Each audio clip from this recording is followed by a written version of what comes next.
ভিডিওটা সর্বোচ্চ শেয়ার করবেন, অন্যজনকে দেখার সুযোগ করবেন। প্লিজ সবাই ভিডিওটা শেয়ার করবেন। আমি আর যাব না মোল্লা পাড়ায়, তওবা করেছি আমার টিপু বাবার পাক নামের কসম খেয়েছি। আমি আর যাব না, তওবা করেছি মুর্শিদ খুদা মুর্শিদ রাসূল দিলে মুখে করছি কবুল। মাজারে কোনো গাঁজা সেবন করা হয় না। মাজার হচ্ছে ওলি আল্লাহর জায়গা। ওলি আল্লাহর কাছে পাগল ফকির সুর বদমাশ লুচ্চা এগুলাই যাবে। আমরা ধুলার তালে নৃত্য করি, এটা পাপ হয়ে যায়।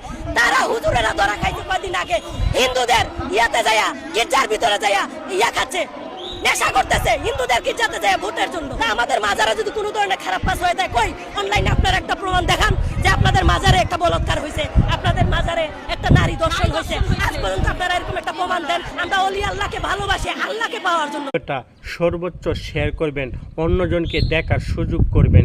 প্লিজ সবাই ভিডিওটা শেয়ার করবেন। আমি আর যাব না মোল্লা পাড়ায়, তওবা করেছি আমার টিপু বাবার পাক নামের কসম খেয়েছি। আমি আর যাব না, তওবা করেছি মুর্শিদ খুদা মুর্শিদ রাসূল দিলে মুখে করছি কবুল।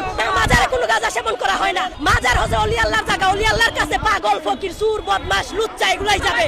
আমরা ধুলার তালে নৃত্য করি, এটা পাপ হয়ে যায়। তারা হুজুরেরা ধরা খাইতে কদিন আগে হিন্দুদের ইয়াতে যায়া গির্জার ভিতরে যায়া ইয়া খাচ্ছে, নেশা করতেছে হিন্দুদের গির্জাতে যায় ভোটের জন্য। আমাদের মাজারে যদি কোনো ধরনের খারাপ কাজ হয়ে যায়, কই অনলাইনে আপনারা একটা প্রমাণ দেখান যে আপনাদের মাজারে একটা বলৎকার হয়েছে, আপনাদের মাজারে একটা নারী দর্শন হয়েছে। আজ পর্যন্ত আপনারা এরকম একটা প্রমাণ দেন। আমরা ওলি আল্লাহকে ভালোবাসি, আল্লাহকে পাওয়ার জন্য।